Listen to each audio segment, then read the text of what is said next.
Raras Vascaínas, raros Vascaínos, estamos aqui, 10ª edição, chegamos aos 10 programas do Vasco para poucos, né?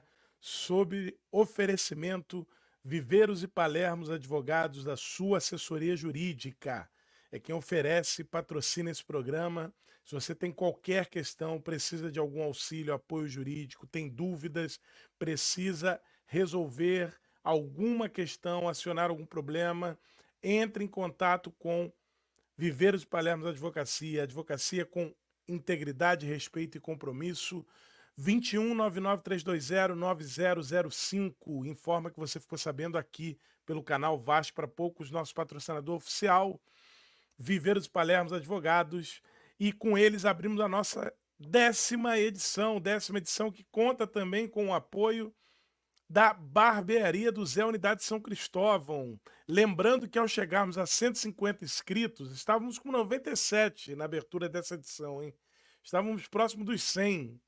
Quando chegarmos a 150 inscritos, iremos ter sorteio de um corte de cabelo gratuito lá na Barbearia do Zé Unidade São Cristóvão, que fica aqui pertinho de São Januário, aqui em São Cristóvão. Então, um dia que você for para o jogo, quiser deixar aí o seu visual, corte, bigode, barba, cabelo, tudo, agenda o seu corte na Barbearia do Zé São Cristóvão, 21 99151 8205, apoiador do nosso programa. E se você quiser ver sua marca aqui apoiando esse programa, que debate Vasco, com poucas pessoas que querem pensar para além da paixão que nós temos por Vasco, que querem usar o seu senso crítico, a sua sensatez, é só você apontar o seu celular para esse QR Code aqui, ó, me confundi nas mãos.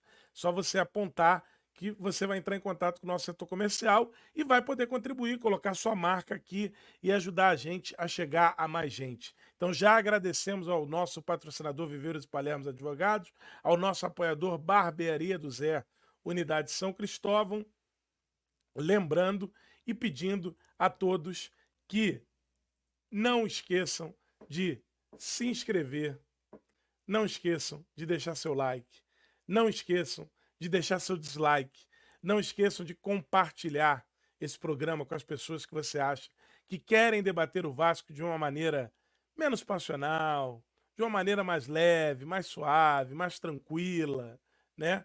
Assim como ativar o alerta do canal para quando tiver vídeo novo você saber e poder entrar lá, deixar seu comentário, enfim. É uma proposta diferente do que a gente tem. Temos milhares de programas excelentes que debatem, fazem pré, pós-jogo, debatem análise, tática, técnica, scout de jogadores, avaliação individual de atletas. Não. Aqui a gente debate assuntos pertinentes a um mero torcedor. É isso que eu sou, um torcedor do Vasco da Gama. Então, não se esqueça de se inscrever no nosso canal, de seguir a gente nas nossas redes sociais, aqui no X, Twitter, @FreudIrônico, onde eu falo bastante sobre Vasco, também lá no Instagram, Vasco para Poucos, e aqui no nosso canal do YouTube, aqui para você seguir, se inscrever, dar o seu like, se quiser deixar o seu dislike, mas também compartilhar com todos os seus colegas vascaínos, tá bom? Recados dados, vamos então para a nossa edição número 10. E aí, partiu quartas de final? Pois é, gente. O Vasco, depois de um longo e tenebroso inverno, né, ultrapassa mais uma barreira e chega às quartas de final da Copa do Brasil. Depois de 2 jogos extremamente tensos contra o lanterna do Campeonato Brasileiro, o Atlético Goianiense, que no jogo de ida massacrou o time do Vasco, muito mais finalizações do que nós, né? Fez o Léo Jardim trabalhar, chutes a gol, né? Deu o ex-treinador Mancini, deu um nó tático no nosso treinador, interino, efetivado, ninguém sabe, Rafael Paiva. Foi demitido depois de uma derrota acachapante para o Botafogo, uma goleada que o Atlético Goianiense recebeu do Botafogo. E ontem, em São Januário, dá para dizer que foi o time do primeiro jogo lá em Goiânia, né? Não foi um time, um jogo que, assim, em algum momento o Atlético Goianiense ameaçou a classificação do Vasco para as quartas de final, não. Uma defesa muito boa do Léo Jardim, angariando mais pontos, né, para esse goleiraço aí que é o Léo Jardim, principalmente em bolas difíceis, né? Então tivemos sim uma defesa do Léo Jardim muito boa.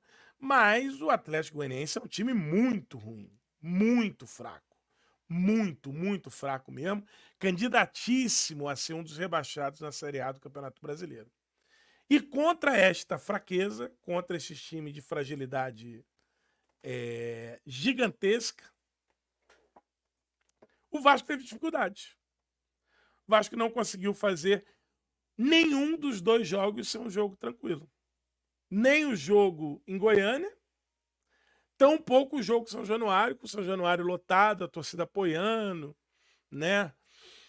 Até o próprio Léo, né, foi aplaudido nos minutos iniciais, apesar de a gente ter alguns perfis aí, criaram no ex-Twitter um dossiê Léo. Que covardia, né, gente?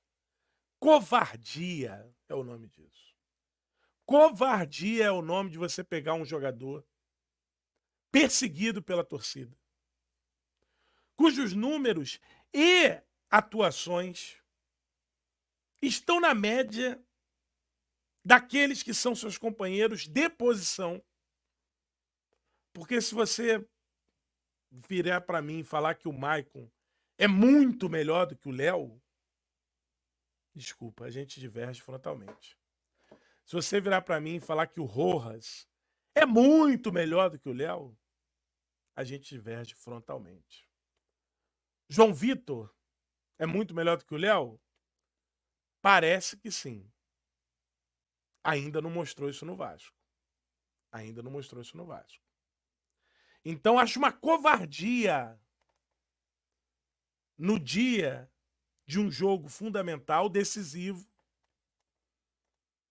fazerem um dossiê com todos os erros que o jogador teve vestindo a camisa do Vasco, né? Covardia. Covardia, tá? Então, aqueles que fizeram o dossiê Léo, covardia, e parabéns à torcida que entendeu nos minutos iniciais que quem está com a camisa do Vasco, a gente precisa torcer. E é isso que eu sou. Eu sou torcedor.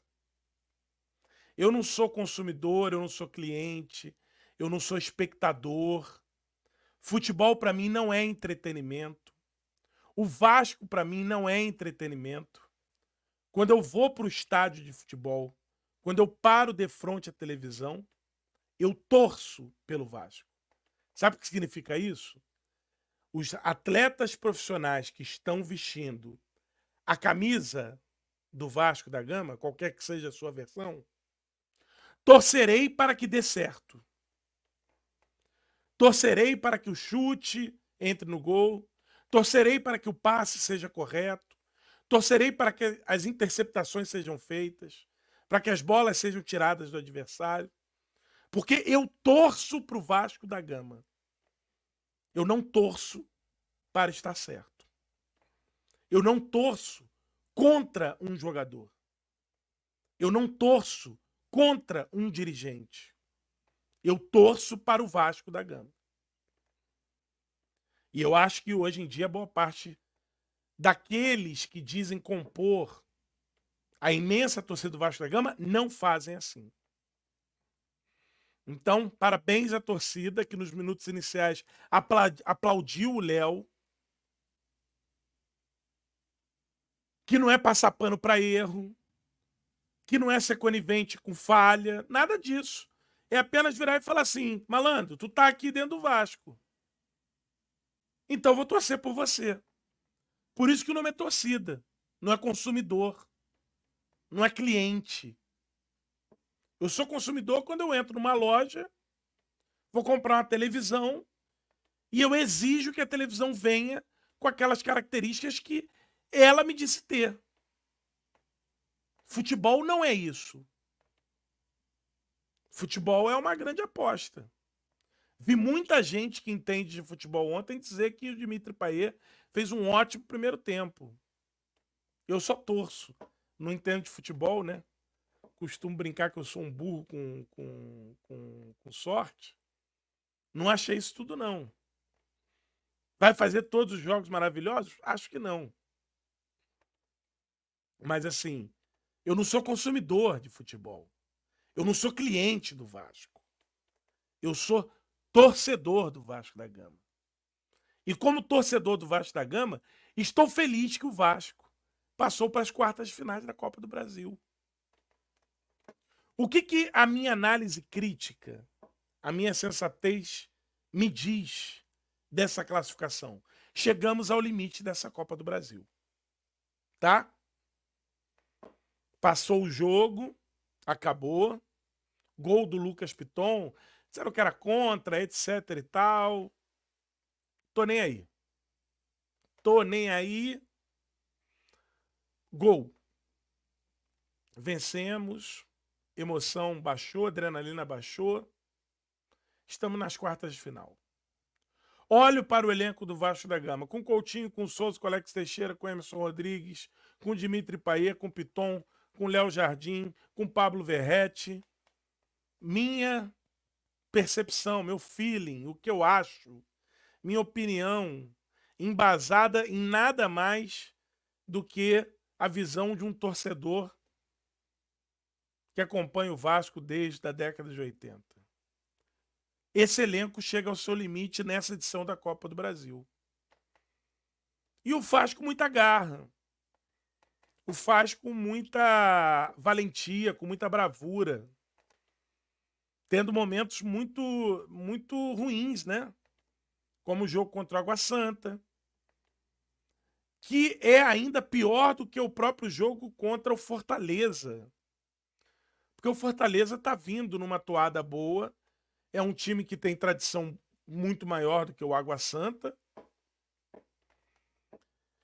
e era para ser um jogo mais parelho mesmo. Não precisava daquele sofrimento todo? Não, mas assim, era para ser um jogo mais parelho mesmo. O Água Santa foi dose, né? O Água Santa foi pesado, eu achei, né? Não precisava ter chegado naquele nível. Mas mostra para mim, e endossa a meu juízo, esse meu pensamento de que no final das contas chegamos aonde esse elenco podia chegar. Quartas de final.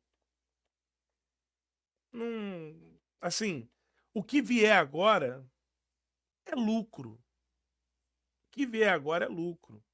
O que não significa que nas quartas de final da Copa do Brasil eu não torcerei. Torcerei para que o adversário, seja ele qual for, se for um adversário tecnicamente superior, coloque 800 bolas para fora, 1.200 bolas na trave, 7.500 defesas difíceis do Léo Jardim,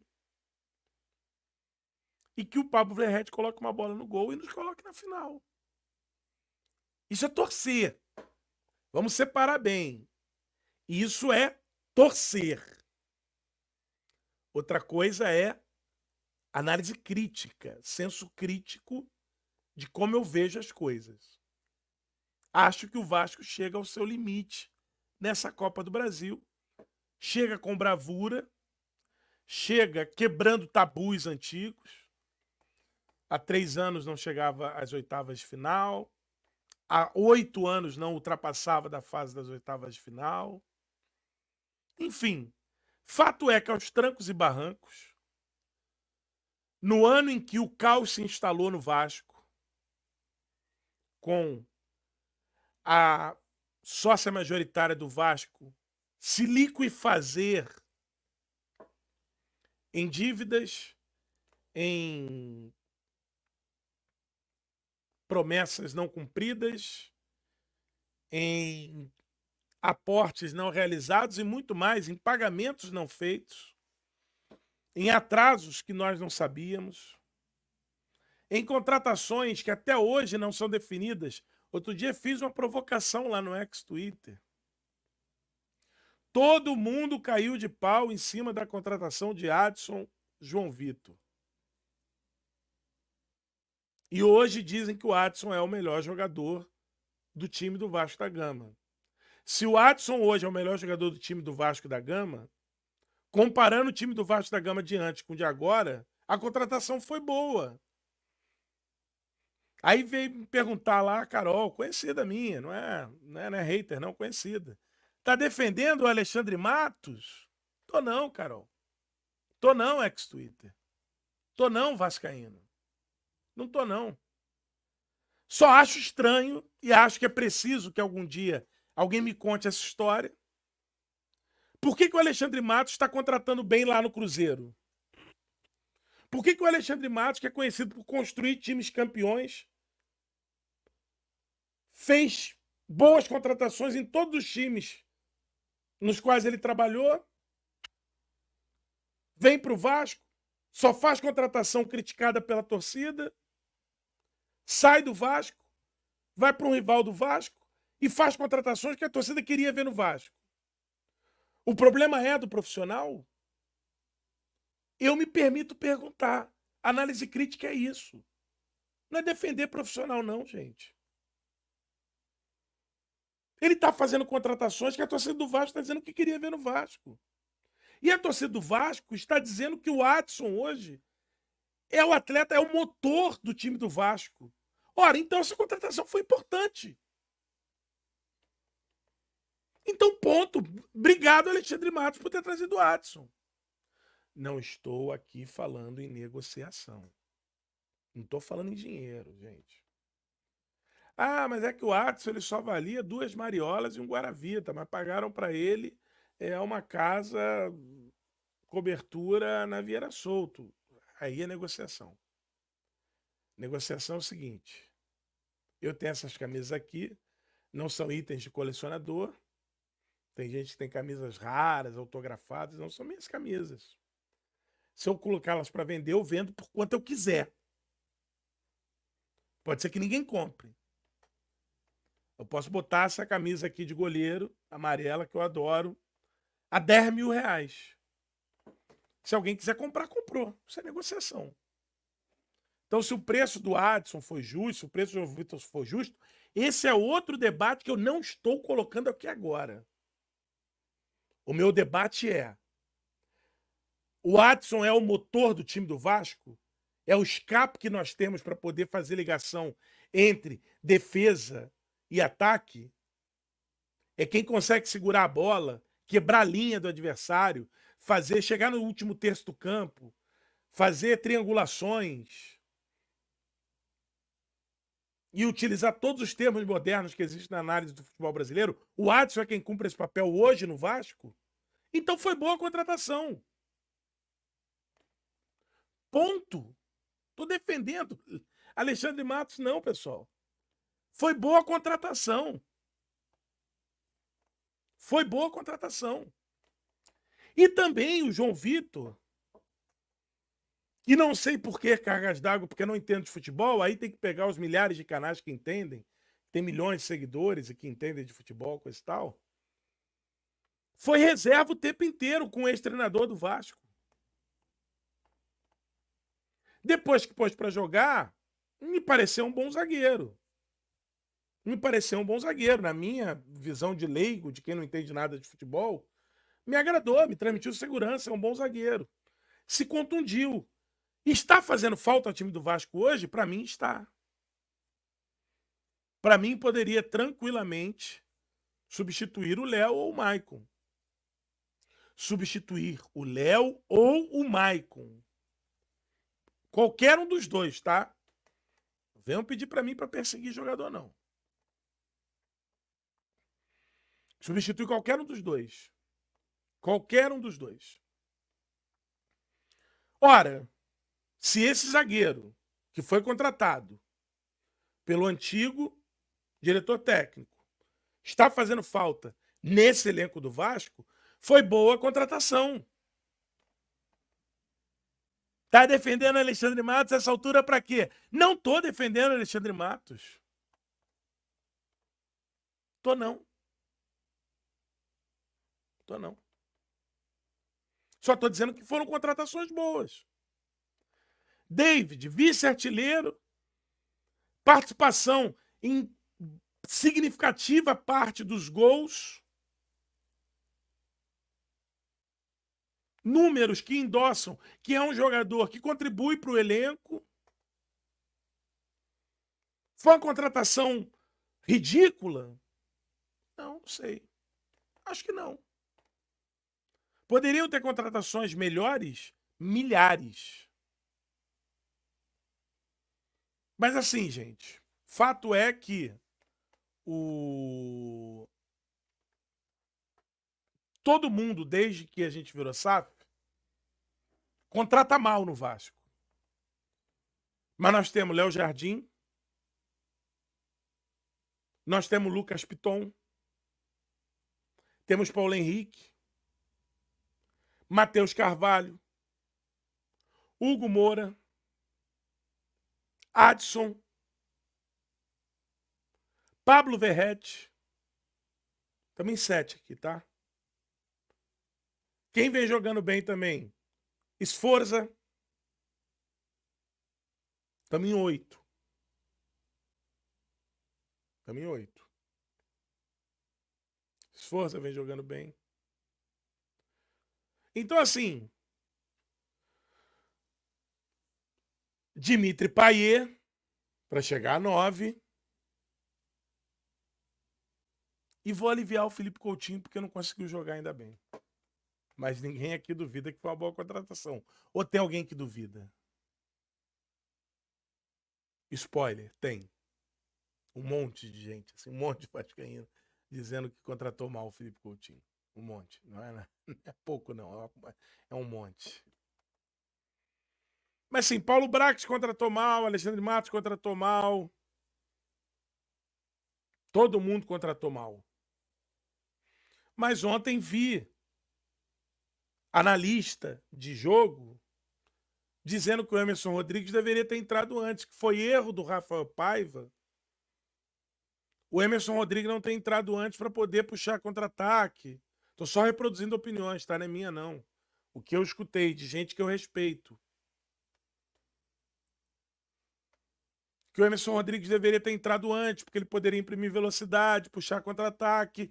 E fez uma jogadinha boa ali quando entrou, tá? Colombiano. Que não é isso tudo.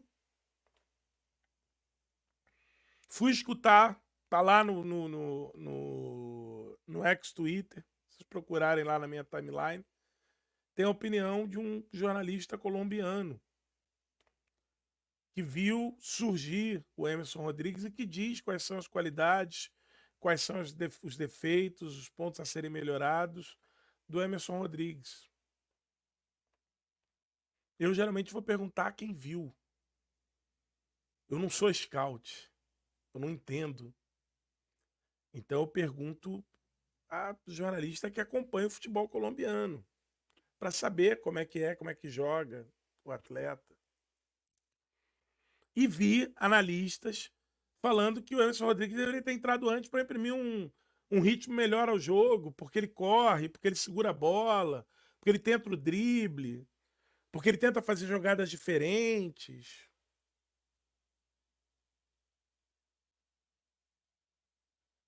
Então,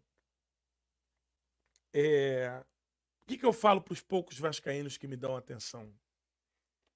O que eu falo para essa população diminuta de torcedores que me dá ouvidos?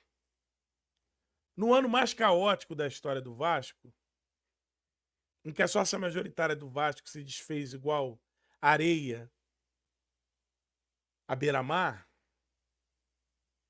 no ano em que o futebol, que havia saído da associação por escolha minha e dos demais sócios, através de uma Assembleia Geral, e foi prometido por aqueles que fizeram a operação que iria rivalizar com os clubes do Grupo City, qual o Manchester City, e isso não se concretizou.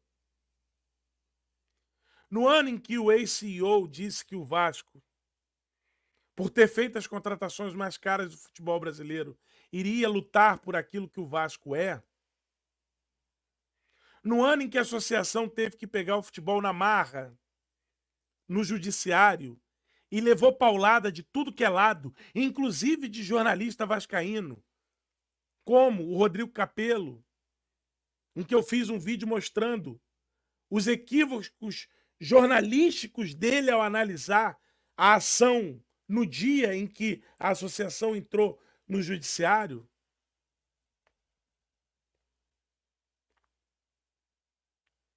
No ano em que a liminar ia cair a qualquer momento, e isso ia gerar uma insegurança jurídica, e que os salários iriam atrasar porque não viria aportes nenhum, é o ano em que o Vasco volta a ganhar do Corinthians depois de 14 anos sem conseguir essa vitória sobre o seu rival paulista. É o ano em que o Vasco volta a vencer no Beira-Rio desde 2019. É o ano em que o Vasco consegue 4 vitórias consecutivas no Campeonato Brasileiro, o que não conseguia já há muito tempo. É o ano em que o Vasco, depois de 3 anos, salvo engano, chega às oitavas de final da Copa do Brasil, sofrido, 2 disputas de pênalti contra o Água Santa e Fortaleza. É o ano em que o Vasco volta, depois de 8 anos, a figurar entre os 8 melhores times do Brasil pelo ranking da Copa do Brasil. Estou falando de ranking da CBF, que calcula ponto perdido, que faz matemática daqui, dali, etc. Não.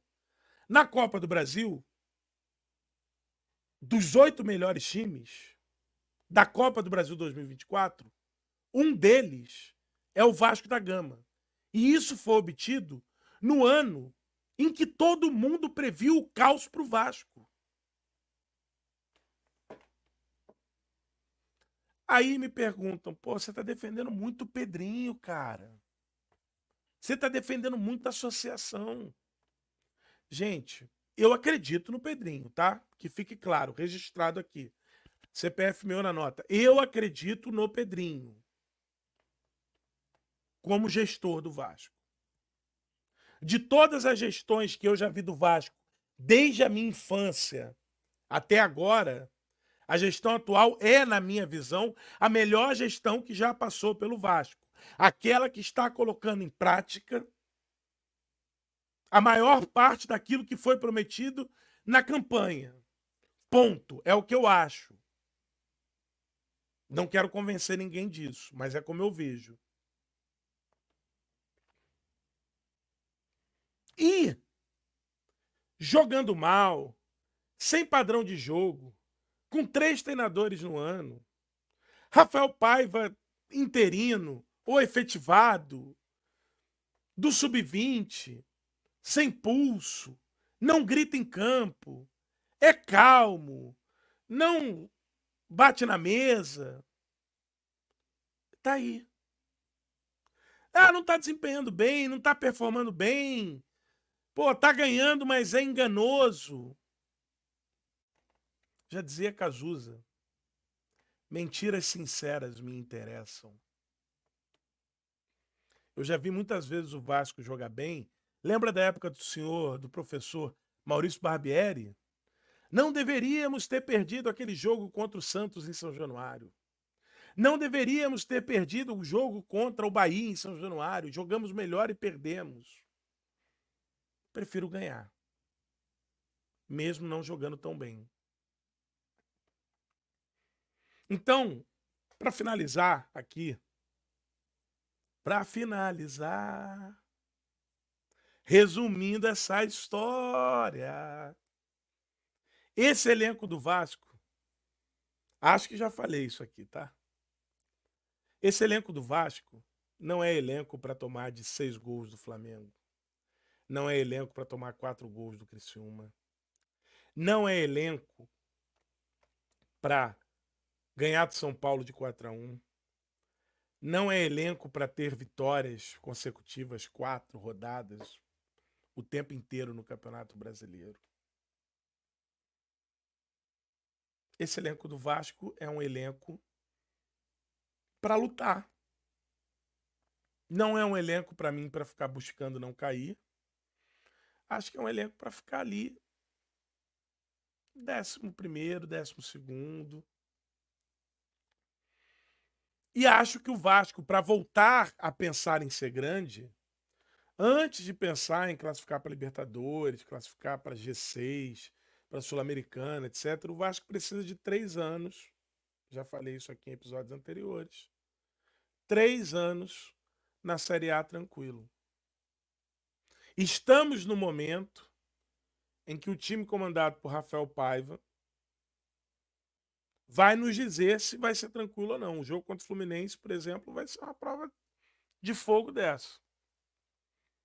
O Fluminense aí renascido das cinzas, pelas mãos de Mano Menezes. Muitos vascaínos tratando o Fluminense como se o Real Madrid fosse. Mas é um bom jogo para isso. Agora, fato é que o Vasco vem no Campeonato Brasileiro nos últimos jogos 4 vitórias, 2 derrotas, 1 empate. Últimos 2 jogos da Copa do Brasil, 1 empate, 1 vitória. Vai jogar um clássico. Se não acontecer hecatombe, como aconteceu com Álvaro Pacheco contra o Flamengo, resultado de clássico qualquer um é normal. Não vejo motivos para o Vasco entrar em crise a despeito do resultado que for contra o Fluminense, tá? Minha visão. Como eu penso. Agora, o que eu acho que vai acontecer? Se o Vasco ganhar do Fluminense, a torcida vai achar que o Vasco tem time para ser campeão brasileiro. Para ir para as cabeças. Se o Vasco perder para o Fluminense, a torcida pede a cabeça de Rafael Paiva e instala-se a crise, sem a menor necessidade. Porque isso, senhores, é o Clube de Regatas Vasco da Gama.